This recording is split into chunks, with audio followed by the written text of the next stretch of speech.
Good morning students. तो आज हम कर रहे हैं डीके गोयल की लेटेस्ट बुक 2026-27 से क्लास 12 सीबीएसई बोर्ड का अकाउंट्स की book volume 2 part A chapter number 6 accounting for companies issue of shares.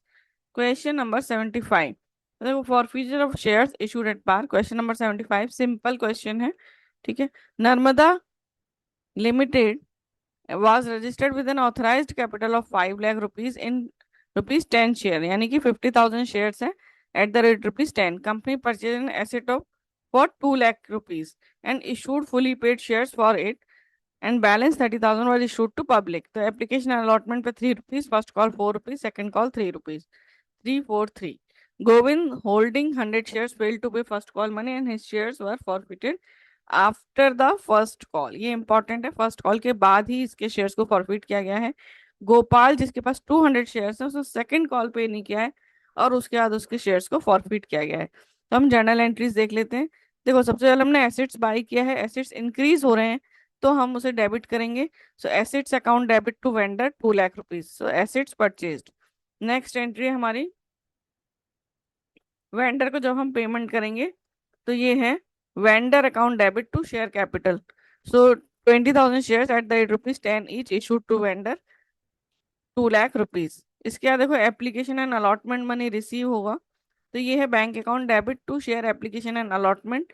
Application money received on 30,000 shares at the rate rupees 3 each, so 90,000। फिर एप्लीकेशन एंड अलॉटमेंट मनी को हम share capital में transfer करेंगे।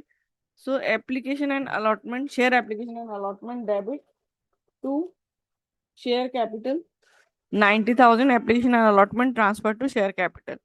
इसके बाद first call due करेंगे। So share first call account debit to share capital 30,000 into 4 1,20,000। So first call due on 30,000 shares at the rate rupees 4 each. इसके बाद receive का एंट्री करेंगे। So bank account debit calls in arrear account debit to share first call. Share first call में जितना debit किया था उतना ही credit कर रहे हैं 1,20,000। कॉल्स इन एरियर में आएगा 100 इंटू 4, क्योंकि 100 शेयर्स पर 4 रुपीज नहीं मिला है, 400। तो कितना मिला? 119,600, यानी 1,20,000 माइनस 400। फिर हम इन शेयर्स को फॉरफिट कर लेंगे क्योंकि फर्स्ट कॉल के बाद ही फॉरफिट हो गए थे। तो share capital account debit to share forfeiture to calls in arrear. तो देखो, शेयर कैपिटल में आएगा कॉल्ड अप वैल्यू। तो अब तक 3 एंड 4 यानी application allotment and first call इतना ही कॉल किया गया है। सो 3 + 4 7 रुपीज, सो 100 इंटू 7 700। शेयर फॉरफीचर में जो अमाउंट मिल गया है तो केवल एप्लीकेशन का पैसा मिला है, सो 100 इंटू 3 300। कॉल्स इन एरियर जो पैसा नहीं मिला, सो 100 इंटू 4 400। सो 100 शेयर्स फॉरफिटेड। अब हम second and final call due करेंगे, लेकिन हमारे शेयर्स कम हो जाएंगे 100 से। सो 30,000 शेयर्स थे, अभी 100 कम हो गए, 29,900 इंटू 3, सो 89,700 आ जाएगा। फिर bank account debit cost in arrear account debit to share second and final call. Share second and final call में आएगा 89,700। कॉल्स इन एरियर में आएगा 200 शेयर्स मल्टीप्लाइड बाई 3। अभी 200 शेयर्स पर हमें सेकंड कॉल नहीं मिला है, 600। और बैंक अकाउंट में आ जाएगा 89,100, सो 89,700 माइनस 600। फिर इनको भी हम फॉरफिट कर लेंगे। So share capital account debit to share forfeiture to calls in arrear.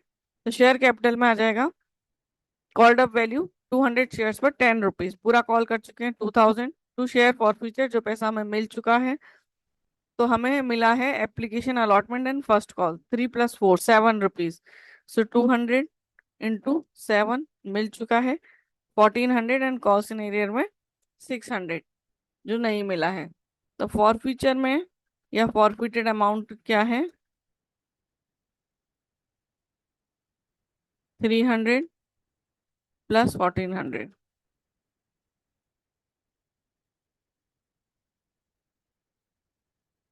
700। So question done.